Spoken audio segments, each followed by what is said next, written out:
What's up, everybody? Welcome into another edition of Say Hey Plays. My name is Jose Bouquett, and alongside me over there is Ian Cameron, the busy man today. Just finished up a little NBA Pub Hub. Got to bounce soon, so we're going to get right into it. Ian, how are you doing, first of all, of course? Yeah, good. Good to be with you, Jose. Yeah, I can only be on for half an hour, but that's all right. Better than nothing. I know you needed Of a course. guest, so I stepped in. I'll be on with you again tomorrow. So let's get to it. We got games to discuss. Yes, of course. Let's get to Baltimore, too. Of course, they've got our video, so let's get to Say Hey Plays, counter number 14 of the year.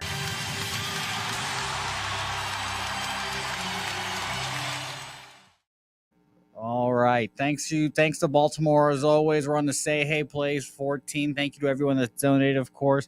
First game on the card, the Baltimore Orioles versus the Oakland Athletics. Now, this is a tough game for me on a standpoint here. I wanted to take the under, first of all. Two middling offenses, both 24th and 25th in OPS, and in weighted runs created plus. Dalton Jeffries versus Jordan Lyles. Jordan Lyles coming off a pretty good start against a middling Yankees offense. 5 and a third, 6 hits, 1 earned run, 2 walks, 4 Ks. Dalton Jeffries at Toronto. 4 and a third, 7 hits, 2 earned runs, 2 Ks, a walk. Pretty good start there from Dalton, especially at Toronto. So, Bobano, let me hear your thoughts on this game. I've got nothing. I think you're muted over there. I'm sorry about that. Yeah, I got Oakland first 5 full game split in this game. I don't buy that Jordan Lyles is going to do what he did against the Yankees for a second straight time. Keep in mind, he did get crushed by Tampa Bay in his first start. He's probably a little bit better than that Tampa Bay start, but I can tell you he's nowhere near as good as he was against the Yankees. So, he's still to me, from what most parts, a bet against pitcher. I don't like the fact that he faced, obviously, remember, he was with the Texas Rangers last year, faced Oakland quite a bit, and he got roughed up. In the grand total of 25 innings against Oakland, he gave up 13 runs in those games. So it was not pretty for Lyles against Oakland last year. I think he's going to have a tough time tonight. Dalton Jeffries kind of struggled in his last start after a very good first outing against Philadelphia, where he shut them out in 5 innings. He labored through 4.1 innings against obviously a very vaunted Blue Jays lineup, 2 runs, 7 hits, 4.1 innings. Now, though, he's pitching at home for the very first time. You were in Philly, you're in Toronto, now you're at home. It's a pitcher-friendly ballpark there at the Coliseum. I think he's got a chance here to go in and have a nice outing for the Oakland Athletics. And you said it, Jose, about Baltimore. Dormant offensively for the large part in the early part of the season. They've scored just 2 runs in the first 2 games of this series combined. So it was pretty straightforward, cut and dried for me to look toward the A's here. And I'm going to split it up, first 5 innings, full game. Yeah, I don't hate that look at all. I mean, honestly, it's obviously Baltimore not a great team offensively in this ballpark where the A's, go in their shine. So I don't hate that at all. So let's get into the next game here. Cleveland Guardians, Chicago White Sox. Obviously, this is game 2 of the doubleheader today. Shellacking in game 1. I took the first 5 over in that one. Thank you to my man Dallas Keuchel for getting us there. I thought Shane Bieber was going to be a little worse than he was. He turned out to be fantastic. So can't hard hate him there, coming back slowly from that injury, but he's getting there, seemingly. Dallas Keuchel fade worked perfectly today. That's for sure. Yeah, for sure. And I think that is something that will be continuing to happen for as long as he's in that rotation. Speaking of rotation, we've got Jimmy Lambert here versus Tristan McKenzie. That line is from earlier today, so let me double check and see where that line is at. I'm not seeing it so far, but I'm excited to watch it. Oh, here it is, 126 minus 150 now for the Cleveland Guardians, up from minus 138 earlier this morning, and a 7.5 now instead of an 8. I mean, obviously the Guardians are getting all this money for a reason. They're second in weighted runs created plus against right-handed pitching. The Chicago White Sox are almost last right now. So it's a pretty straightforward play for most of you guys that got the Cleveland Guardians earlier. I don't want to buy on this White Sox team right now. I mean, I could see them, wanting to come back with some fervor. And after a shitty opening start there, opening game, maybe a White Sox team total over, but nothing from here. Yeah, this is a pass for me here. I understand the support for McKenzie here in Cleveland a little bit. And look, there's always things that surprise you, 2 weeks into a new season, the things you didn't expect. And not only we expected Cleveland to hit the ball like this, nobody thought this offense was any good coming into the season. This lineup would be pretty weak, and hasn't necessarily been the case for the Guardians. But again, there's going to be a leveling off. There's going to be teams that don't look right that we expected to be pretty good that probably change and improve as the season goes on. And then there's going to be teams that have really overachieved and surpassed our expectations here in the first few weeks that level off a bit as the season goes on. So that's why you play 162. There's nothing that's set in stone after a couple weeks into the year. But Jimmy Lambert, I don't trust. There's no doubt about that. I do want to factor in, though, this is a doubleheader, day-night doubleheader, and not all the time, but more often than not, at least, definitely more than 50%. Team that loses the first game wins the second game in these day-night doubleheaders. And Chicago is still probably at the better of these two teams. So spot-wise, it points to Chicago, but I don't like Lambert enough to back it, so it's an easy pass. Yeah, a lot of money was coming in on the Guardians coming into this game, and I guess the 10-0 or whatever it ended up being 10-1 score would make me definitely lean towards the White Sox here too. But Jimmy Lambert, not the guy I want to bet on, and the White Sox right-handed pitching stats are pretty scary right now. Quick shout out to the chat, everyone watching, DJ and Woodworker, Real Deal Prime, Ron Lofton, Friendly Forager, nice to see you, Raheen Fisher, I believe that's pronounced. Shout out to you, my man. Guardians bats are too hot. I think they swept the doubleheader today. It's interesting. Oruberus coming in here. Mackenzie Gore looking amazing. Yeah, I bet him on his first start. I don't remember how that actually went. I think I won that bet, but I don't remember. I couldn't bet him today because of the price, but yeah, it's been tough. Fisher comes back here with saying, yeah, fade Keuchel in the overs, all that good stuff. Real Deal's chiming with Quan can't hit now. Yeah, I mean, that's baseball, right? That's baseball, but it's the rest of his lineup's coming through. And Junior, we appreciate you as watching for you as watching as well. Let's get into this next game here. One of the games of the night, arguably just because of the man on the mound, obviously, Shohei Ohtani and the Houston Astros going at it against each other again. We've seen this matchup once before. 4.2 innings pitched, 4 hits, an earned run, a walk, 9 Ks from Ohtani. He's got his pretty good numbers against these Astros, shockingly enough. There's a I would say like a couple guys like Bregman, and I think let me double check here. I was gonna say Altuve, but we don't have to worry about him since he's on the IL, I believe now. But I would be a little worried about playing Ohtani here. He's 0-2, both starts this year. Wouldn't say both. He only gave up 1 earned run against Houston, like I mentioned, but that Texas start last time, 6 earned runs. That scares me a little bit. On top of that, there's been a lot of Astros money coming in. They were like a plus 120 earlier today. Now they're almost even money. It just seems like an Astros spot. And obviously, if you're betting it now, you're getting kind of a shitty line. And I kind of don't want even to bet on Jake Odorizzi, even though it seems like this is just a clear Astros spot. And someone knows something that the Astros are going to dominate here. So nothing for me here again, Ian. What do you got? Now, I do like over in this game, actually. You're right. Ohtani, there's something off with him right now. And last time he was here at Minute Maid, the juice box last year, he got bombed. Got absolutely crushed in that start against the Astros. Last time he was here, it was September of last season. He ended up giving up, let me just see here, 6 runs, 9 hits, 3.1 innings. It was very ugly for Ohtani there.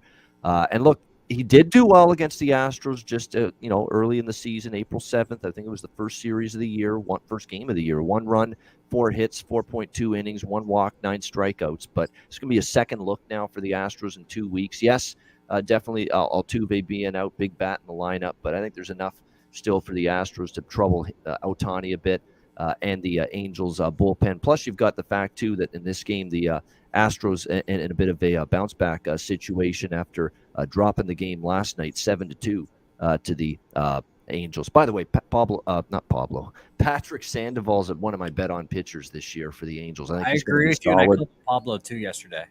Yes.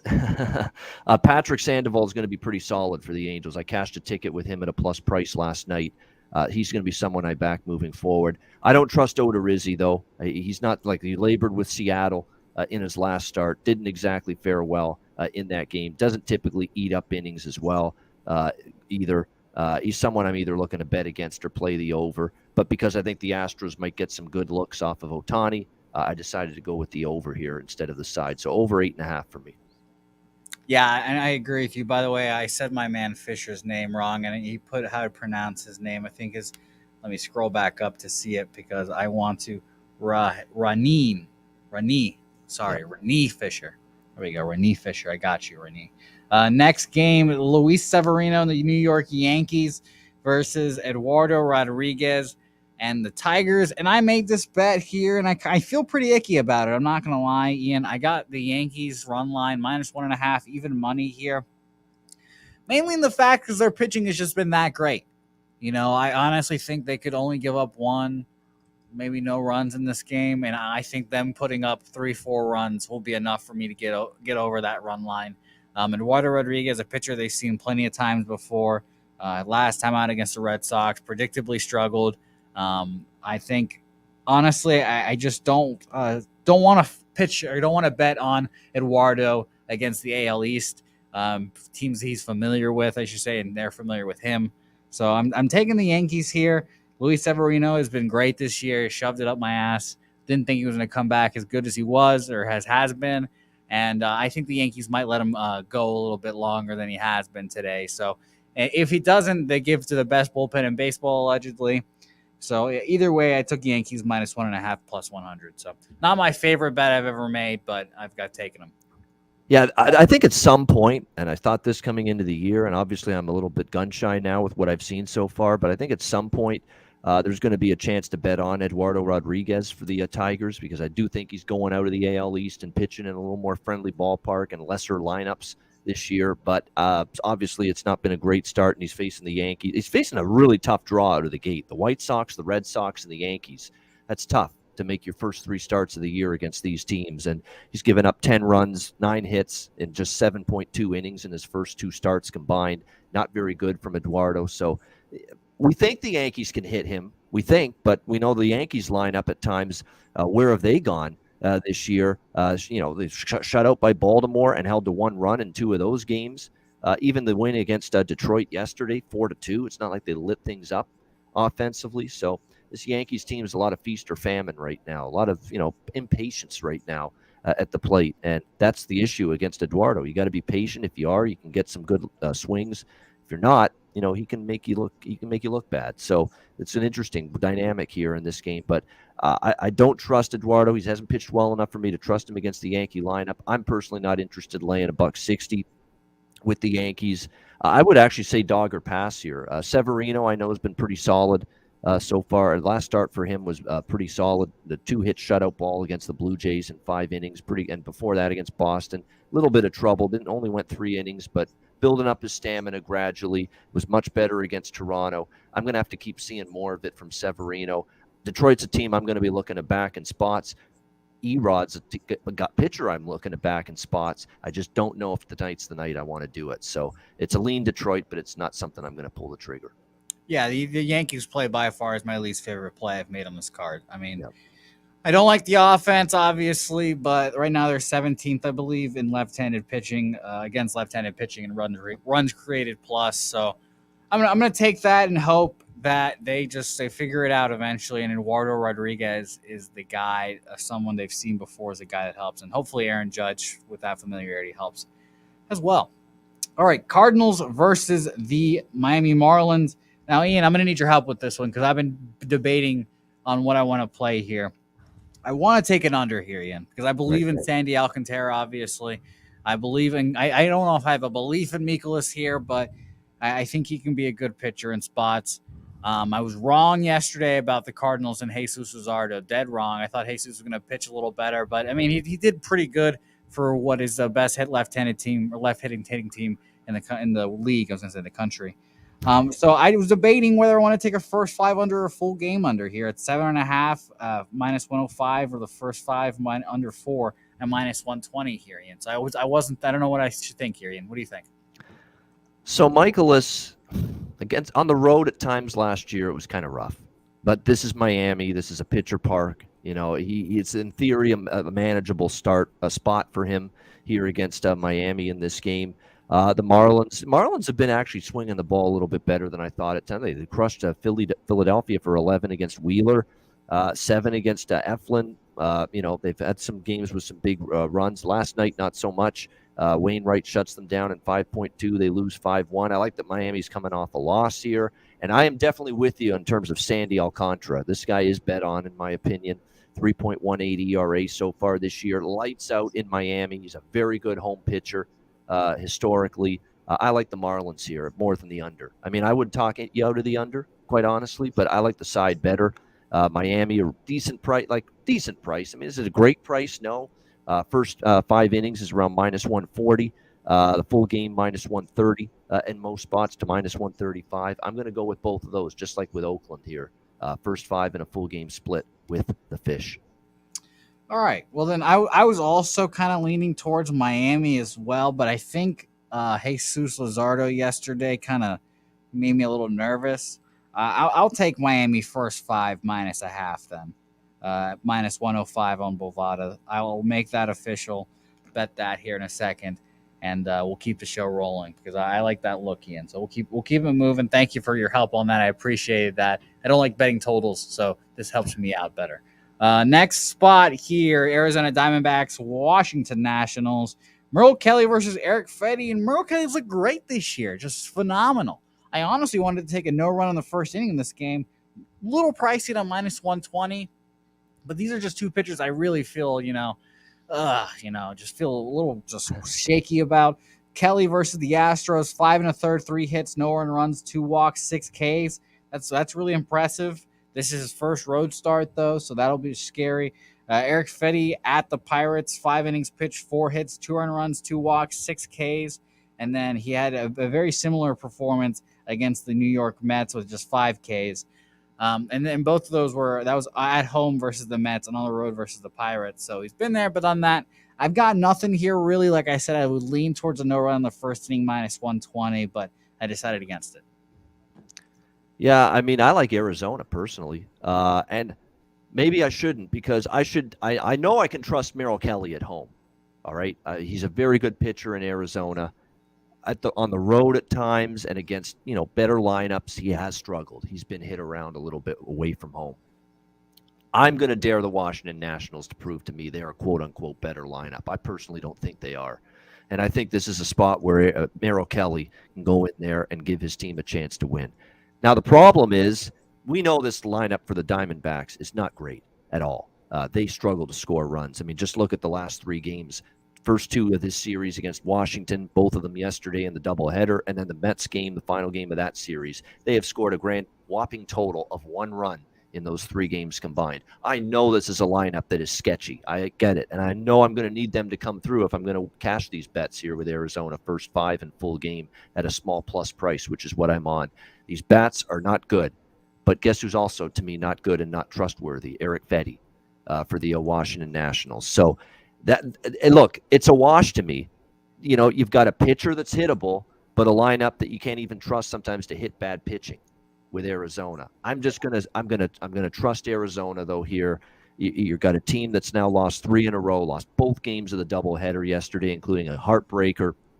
1-0 in the second game. Those are always painful to lose those games. 1-0. That's one of the worst scores you could lose by in baseball. 1-0. I think Arizona brings a little something. Merrill Kelly pitches well, and I just hope I get enough offense and enough runs scratched across the board by the Diamondbacks for them to get through and get the victory here. So with some trepidation, but not trepidation with Kelly. I think he's bet on to me. It's this lineup. Can they do enough for me to win this game? Hopefully they can, because I think still Fetty's a bet against pitcher. So for me, Arizona first 5 full game, and we're getting a plus price.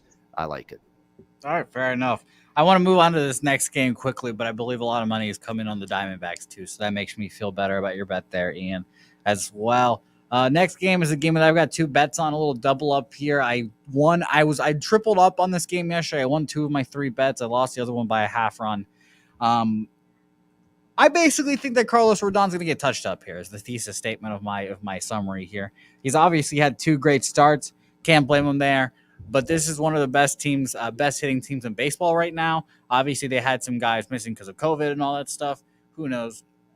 But I'm taking the full game over 6.5 here. So a little number, such a small number. I told myself I wasn't going to take overs because who knows what we've got the state of the baseballs and everything, but I'm taking the small over here, and I'm attacking Rodon specifically. I'm taking his under strikeouts, under 8 strikeouts at even money. I made both of those official, or I should say I bet both of those before the show, and I'm going to tweet that out after the show. I think that Rodon gets touched up a bit here, and I'm going to rely on the Mets offense again one more time. Ian, what do you got? So I like Bassett. I do, and I think he's a guy that's going to pitch well. He's gotten off to a terrific start. You can't argue with anything Bassett's done. First 2 starts, he's given up 1 run in 12 innings against the Diamondbacks and the Nats. Now, you can quibble about the quality of those 2 lineups, but he's pitched very well. All you can do is pitch against who's on your schedule, and he's done well against that. Rodon, he's been equally good. 2 runs in 12 innings against the Giants and the Marlins so far. 21 strikeouts. I mean, if you're looking at strikeout props, he's been racking them up. Rodon here in the first 2 starts. I actually kind of thought this was a first 5 under kind of situation to me, but unfortunately, look, it's 6.5. You're getting squeezed. Those are not the kind of full game totals where even the first 5 under. I love it. Where you're talking now 3.5 juiced, and even some 3s. If you look around, some books have 3 for the first 5 total. So it's just too low for me to take it. I lean to the first 5 under, and I lean to the Mets. But here's the problem: who's the better team? I still think the Giants are massively undervalued, underrated. People expect them to disappear and go away and fall, just totally regress from last year. I think they've got lots going for them still, well managed. They believe in the numbers. They make good decisions based on that. They know how to manage a bullpen. The lineup, for the most part, takes good at bats. So to me, I like Bassett a little bit in the Mets, but I don't love the numbers, so it's a pass. Yeah, I don't besmirch you on that. Honestly, I think the Giants are a good squad. I do have their under win total, so that makes me feel a little worried. Obviously, they've got the best bullpen in baseball right now, best bullpen ERA at 1.69. So I'm really, it's going to be a tight game. It's going to be a tight game, realistically. I think Rodon's like first time through the order. He'll probably do well, but I'm relying on the Mets having the 6th lowest strikeout rate as a lineup and hoping that they put balls in play at least. So I'm taking the under strikeouts and hoping for the best there. Let's keep this train moving because we've only got Ian for a short amount of time left. I want to hear his thoughts on this game. Boston Red Sox versus the Toronto Blue Jays. Money coming in on the Red Sox. I'm pretty, I would say not surprised by a home dog with the Red Sox. It's just kind of plus money, whatever. Jose Barrios, a guy that I don't like. A guy that I don't think he's a great pitcher personally. He's got a 7 ERA at Fenway Park. I made official the Red Sox team total over 4 at -115. Red Sox offense hasn't started well, obviously. Hopefully Jose Barrios is the medicine for that. Ian, what you got here? Oh, I'm not completely against you on this one. I don't argue. Actually, I lean to the over a little bit, even though I didn't pull the trigger. I'm actually on the Jays here, first 5 full game split, because they fall into one of these situations here where they just bounce back after a loss. We've seen it time and time and time again this year. This is just a team that they lose the previous night and they're ready to go. They're ready to play ball and they bounce back. This Blue Jays team has not lost 2 straight games all year. They've been bouncing back after a loss every single game. And actually at the opening line where this opened, because Toronto was minus 145 or so when this line opened, I'm totally off the game at that price with the Blue Jays. But this line just kept on trickling down. And now you can get as low as minus 115 with the Blue Jays here. I'm on them. First 5 full game split. Barrios doesn't have great numbers against Boston, but Pivetta has even worse numbers against the Blue Jays. 5.77 ERA. I remember one time at Fenway last year they played him. They absolutely crushed him. They roughed him up. And again, we got the Blue Jays in a good spot here off a loss. All the high leverage relievers are available. And Barrios struggled in the first start. He had command and control problems against Texas. Yankees, he was a lot better. He didn't have those command and control problems. He had 1 inning that he got into a little bit of trouble, but it was still a massive step forward and improvement for Barrios in his last start. I think he can come through here. And again, this is just more than anything a bet on a team that seems to bring their best when they don't win the game before. So Blue Jays for me, first 5 full game. I don't hate that at all. I think let's hope for 6-5 Toronto. Everybody's happy. Yeah, I was going to say, I do think this is going to be an over game as well. I felt that, but the number keeps going down. It was at 9.5 this morning. Now it's down to 9.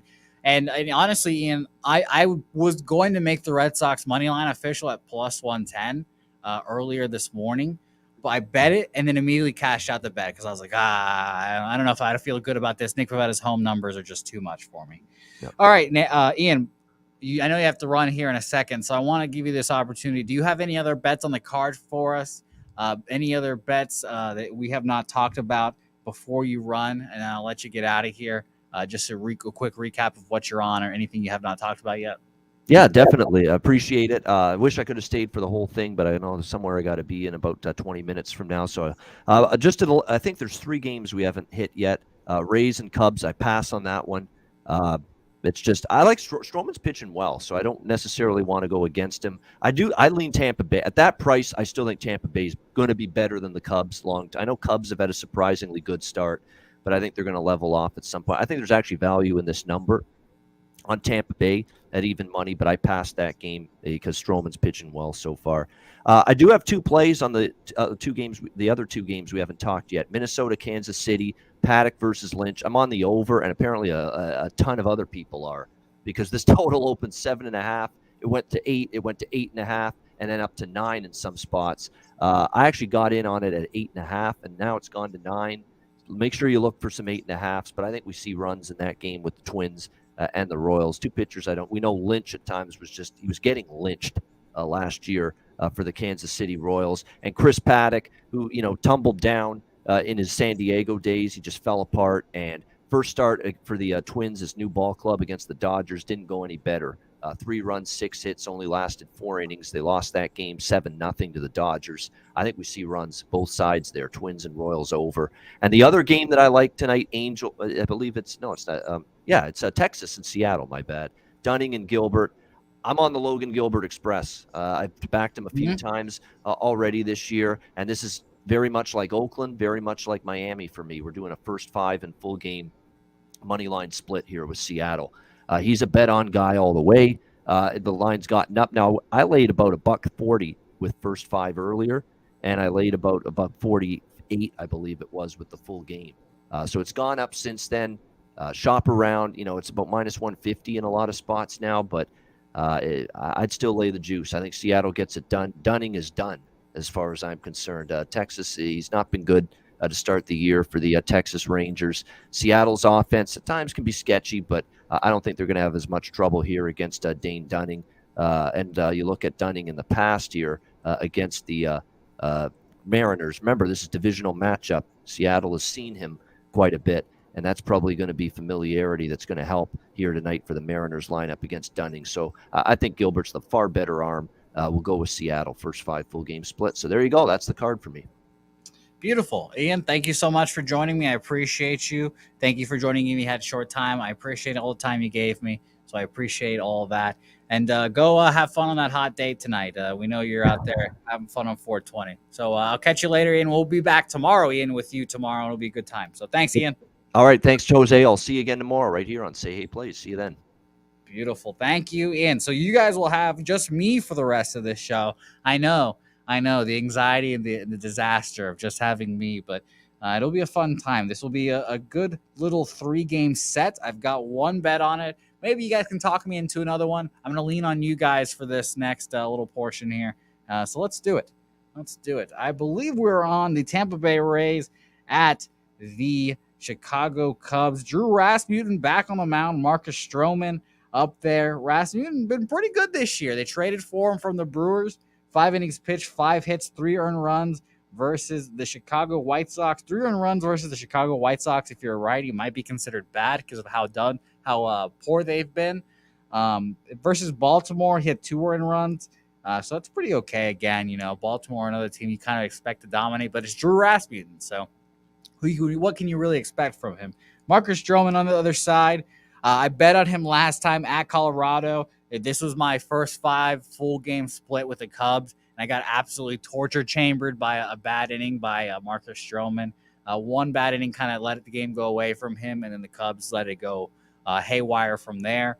Right now, Cubs sit 7th in runs created plus at 117.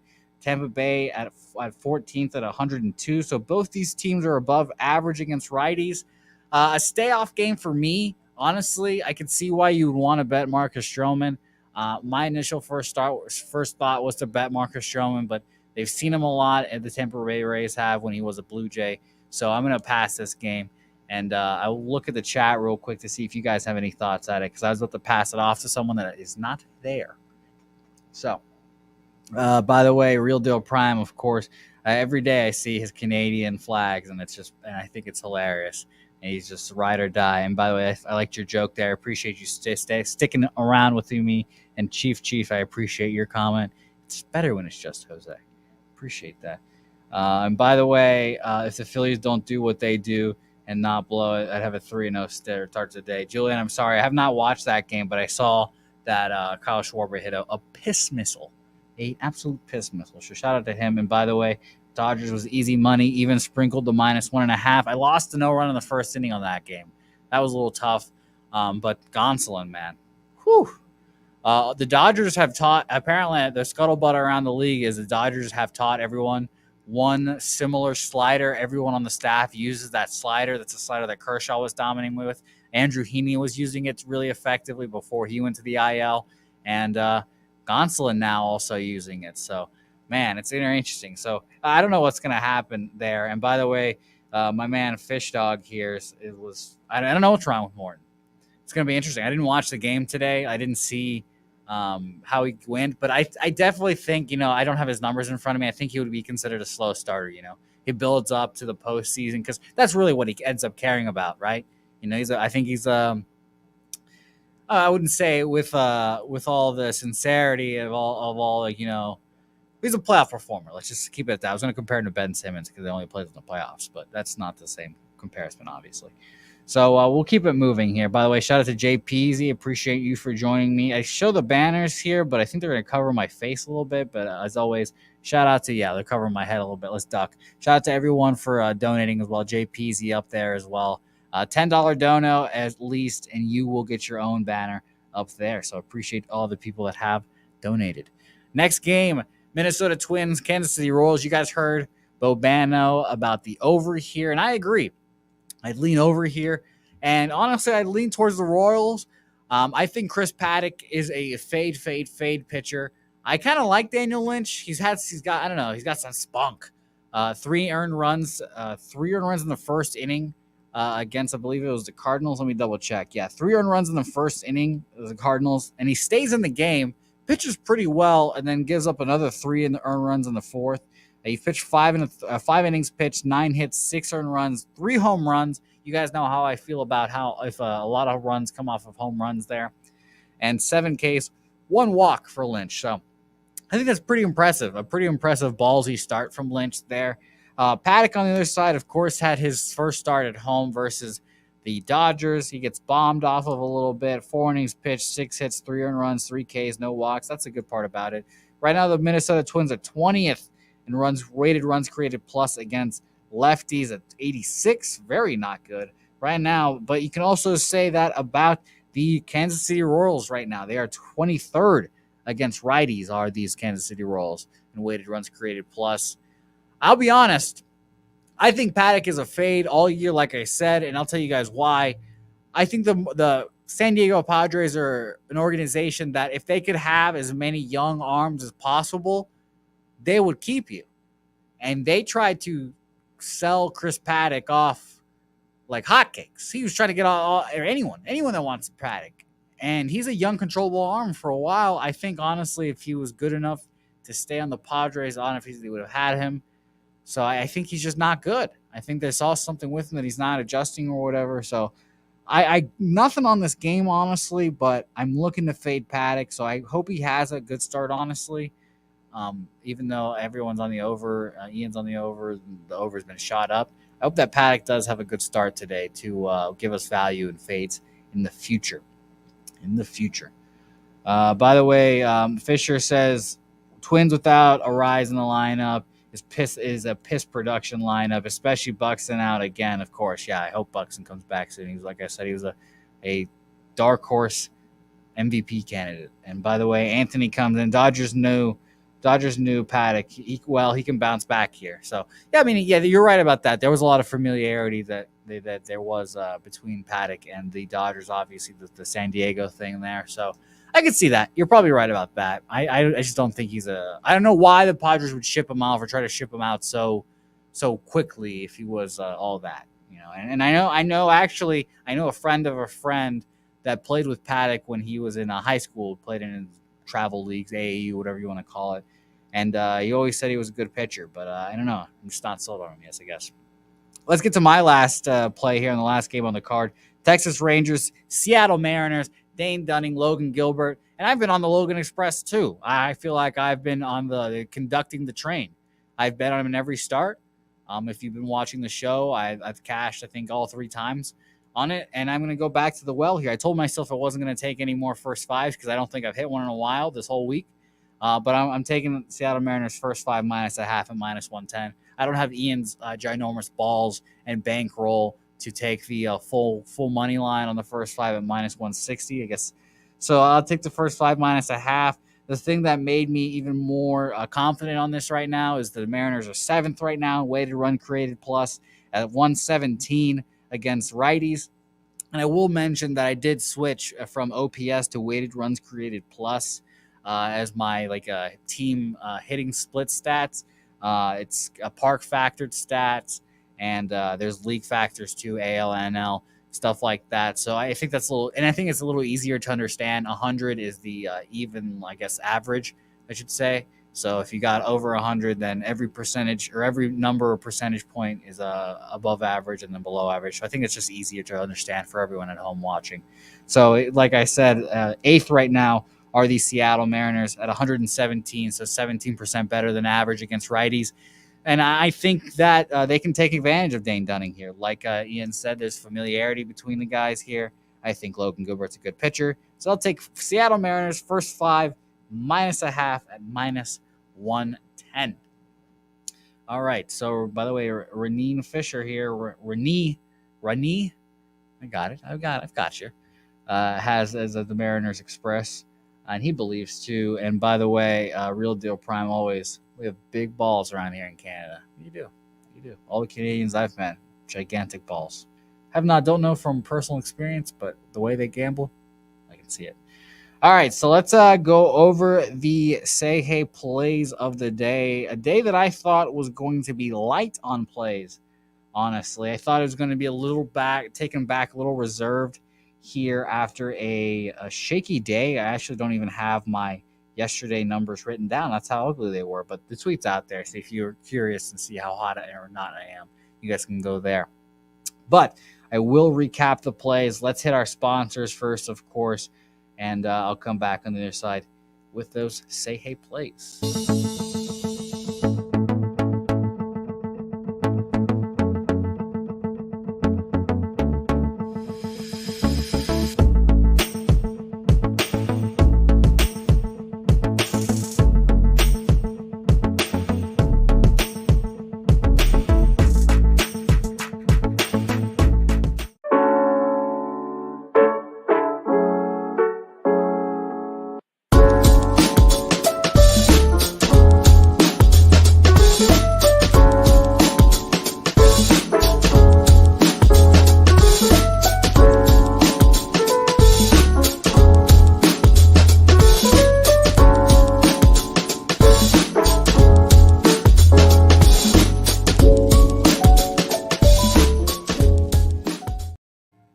Thank you, as always, to Southtown 101 and Manscaped.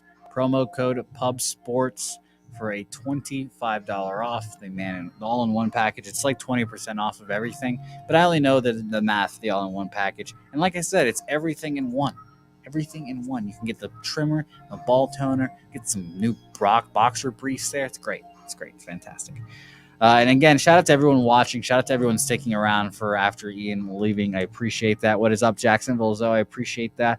Chief 1-0 on the day. Might be done for the day. Head to the local dispensary and enjoy some MLB and NBA. I don't hate that at all. Chiefs, I don't hate that at all. I wish that Texas was not so dark ages. Anthony hurting my feelings with the Nets 9.5 alternate line. Ron Lofton in here. I appreciate you guys. Real Deal Prime, of course. Renee, Jerry Young. You hear that, Renee? I got that. No problem. Anthony, of course. Jay Peasy. All you guys. Julian Cesario. DJ and Woodworker. Appreciate you guys as always. All right. Say Hey plays here. Say Hey plays 14, by the way. Not a big deal. 14 straight. Keeping on. Keeping on. Boston team total over 4.5. Or sorry, over 4. It's a straight 4. Full game minus 115. The Giants versus the New York Metropolitans over 6.5 at minus 115. I will not go over the plays that already lost or won because there's no point in that. I've got the Yankees minus 1.5 at plus 100. My least favorite bet of the day. I don't know if it's because I don't like the bet or if I don't like the team I'm betting on. By the way, Jacksonville, though, this is the Hispanic edition of the San Antonio Missions team here, the Flying Chanclas. Love them. Shout out to them. Former bat boy for that team. Miami Marlins first 5 minus a half at minus 105. Ian told me that I'll be okay if I take that. He spoke sweet nothings in my ear and said, Jose, it's going to be okay. Just take the Marlins, believe in Sandy, and believe in the bats. And I'm going to do that. I trust him. I opted over that over the first 5 under, full game under. Seattle Mariners first 5 minus a half at minus 110. The Logan Gilbert Express, of course, we're on that. And lastly, the play that I've been inspired by my man, the Spin Doc. I'm taking the under strikeouts for Carlos Rodon, under 8 at even money. Actually, the funny part about this, before the show, I wrote down under 7.5 at plus 104. I refresh, and it is under 8 now at plus 100. So I get interested there. So I appreciate that. And by the way, DJ Woodworker, it's Mr. Fisher to Josie. Yeah, I think I should just call him Mr. Fisher, to be honest with you. I think I might. You might be right. Lucas Ryan saying the Cardinals will smack. If they do, then they will be one of the teams I just can't get a hold of, I guess. I've bet against them yesterday with Lazardo to bad results. And hopefully it doesn't go again against me today. But we'll see. We'll see. Can't have much to say to that. So shout out to everyone watching, of course, and we'll get out of here now. Thank you to the 75 people watching currently. Tomorrow's show, we'll be back with Bobano for the whole show, the whole time. He'll be my undivided guest there. He'll be with us the whole time, and it'll be great. Again, to recap real quick, I've got Boston team total over 4. I've got the Giants, Mets over 6.5. New York Yankees run line minus 1.5. The Seattle Mariners first 5 minus a half. Miami Marlins first 5 minus a half. And Carlos Rodon under 8 strikeouts at plus 100. Again, thanks everyone for watching. We'll catch you guys next time. Bobano tomorrow, right here on Pub Sports Radio. Subscribe, like, get us in that algorithm. Until next time, we'll see you guys.